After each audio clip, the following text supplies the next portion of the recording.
We broke the losing streak, and I'll tell you, it felt good. This is Summit After the Storm podcast, and I'm Bart Wilbanks. We were the away team, so we batted first. Came out strong, put up 3 runs in the first inning. But they answered 4 runs. And it wasn't poor pitching. They were hitting the ball well. Just like that, we're down 1 run. And you could feel it. Our kids thinking, is this the same story or is this going to be something different? But we got the boys settled and went back to work. Top of the second, our bats came alive. We got 5 runs, which is the limit in this league. Now we're up 8-4. But they weren't going away. They were putting the ball in play, hitting the ball well and hard. We had to play solid defense. And for the most part, we did.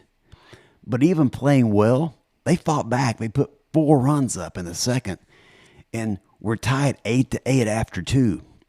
Now, the innings were longer innings.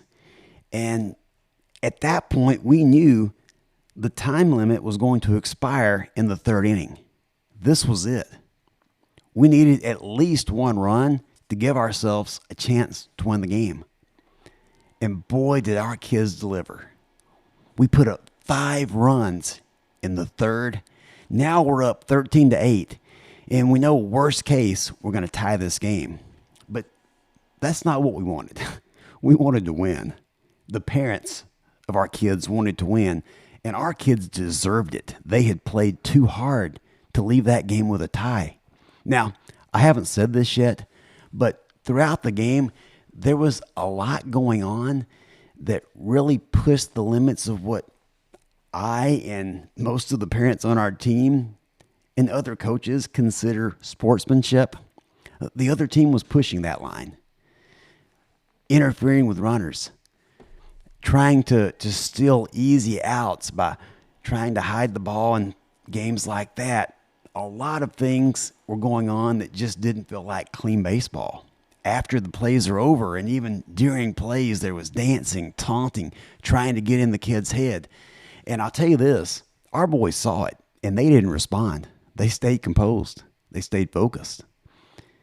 Well, after we put the runs up to get the lead, I handed the ball to Yangish, our closer. And I knew this wasn't just about pitching. This was about composure. He had already shown me he can handle the pressure. Now, he got a little riled early in that inning, but it was because they're putting the ball in play. They were hitting the ball, put some bombs in the outfield. They scored 3 runs to get within 2. Now, I went out and talked to him. You could feel that pressure building. But Youngest settled down, got a strikeout. Then we made a great play. And now, with us up 2 runs, they haven't got the go-ahead run to the plate yet. Batter up. Youngest stepped up in a clutch situation. Strike 3. Game over. And I ran out there, hugged Youngest, wanted to pick him up and run around the bases with him. But I was so excited, and those boys were excited. They walked off that field feeling like champions. And they deserved it. Now, I know if you've listened to this podcast before, you can tell my voice doesn't sound like it normally does because I'm still hoarse. And it's from yelling, it's from coaching, it's from celebrating with the team.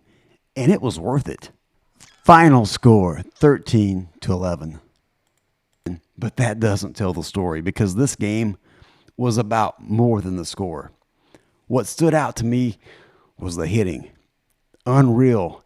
And because of the deal we kind of made, I'm going to have to be running a lot of laps at practice on Saturday. Kids who've been struggling to get on base, scoring 2-3 runs in this game tonight. And the defense, incredible. We had a kid make an unassisted double play on a line drive. Had a rocket from short to first on a hit that many games we played this season would have been a double, triple, maybe a home run, but he stopped it in the infield, got the kid out at first. Play after play after play. And I gave out 5 game balls because there wasn't just one hero. There were many. But the biggest thing, their character. Because that's the mountain. Not just reaching the summit, but how you climb. There are always people taking shortcuts, cutting corners, trying to find an easier way up. But the mountain exposes that. It reveals who you are.